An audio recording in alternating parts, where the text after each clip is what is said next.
รายงานตัวเลยแม่มาจากไหนลายนี่มาแต่คือมึงล่วงปากเนาะฮะมาแต่มึงล่วงนั่นแล้วมึงล่วงก็บุรอดเนาะเพี้ยนเหรออันนี้เป็นไผ่เนี่ยโจรถ่ายวิดีโอมีน้ำแข็งได้อยู่ในตลาดพอดีพอดีอันน่ะโซหุ่น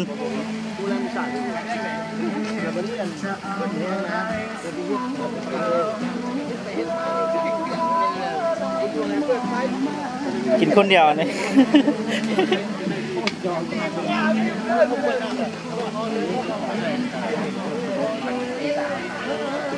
เฮ้ยอย่างสองคนเนี่ยมาได้พอดี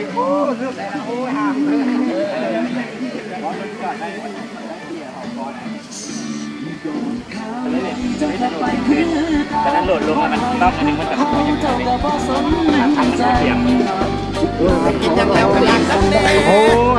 กินแล้วยังไม่ไก่เห็นแต่แซ่พี่สอนกันเดี๋ยวมึงกันยังแซ่กันกูเป็นแม่มึงนะถึงแซ่รับปากกูแล้วไก่เห็นน้ำแน่ได้แล้วกันแล้วมึงกันยังแซ่ลูกไอ้ล้านไผ่มาเบิ้งเอาแน่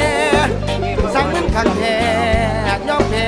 ใจเนื้อจะบอกว่าเลยสิเอาจังใจสิเก็บเอาไว้เลยสิจังไหนอันตะแก่สิกินกับมีบักหลายบ่เห็นสนใจบ่เคยแค่อ้างแต่อยากมีจังสันจังสีทุกวี่ทุกวันมันก็แย่เอาเลยเอาที่สบายใจบรรทุกแล้วไม่บ่เห็นจะต้องแพ้ใครจะบุกมาก็นอนนี่ลากันซอยลางแม่คนอยู่น้ำกันคือเห็นจังสันน้ำกันคักแท้ย้ำกินก็กินย้ำเก็บก็เก็บจังน้อยแน่แม่น่าตาก็ดีเพราะเบิดกันนี่ซื้อนี่แม่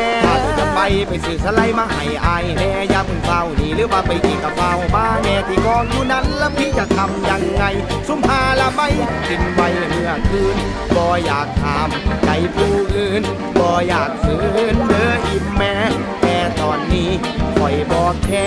บ่อยากแช่เหลือใจเด้อ